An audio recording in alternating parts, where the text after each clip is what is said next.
Once I left ballet and once I left dancing in a professional company, the hardest part was that major identity crisis that I felt. I have never felt so low and lost before in my life. And I like to think that I'm a pretty confident person. I was no longer Goldie the ballet dancer. I was just Goldie, and I had no idea who just Goldie was. And that feeling and that idea is the most terrifying feeling I've ever experienced. We are taught that to be successful in ballet, it has to be your one focus. You have to sacrifice your social life, you have to sacrifice events, you have to sacrifice pretty much everything if you actually want to make it. And while that is somewhat true, I think there's a middle ground that we kind of glaze over. I love being a ballet dancer. I loved dancing in a company. I loved training my whole life. I don't regret any of it for a second. And I think it's important to share that because it is often looked at, decide to put yourself first in your ballet career and you decide to prioritize your mental wellness or honestly anything outside of the studio. It's looked at as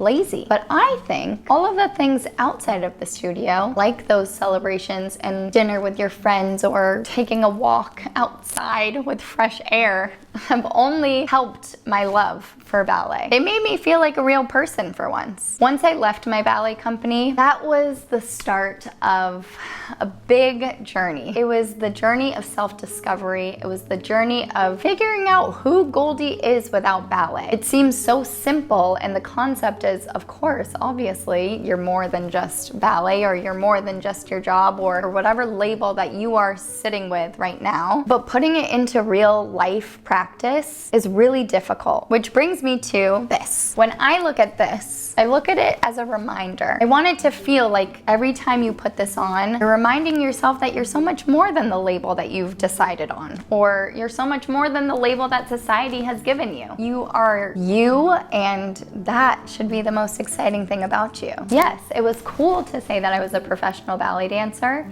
but it feels so much cooler now to be me. After almost 5 years of sharing my story and bringing you along from dancing professionally, leaving my company, going into COVID, trying different careers to be where I'm at now, this is more important than ever to me. We are all human first, dancer second. And in a world where the focus is on everything that we aren't or that we could be, I think it's time to start celebrating and focusing on everything that we already are. And it feels really good to just be human. I'm just so ready for you all to feel it and wear it and share it, and we can finally be a real club all together.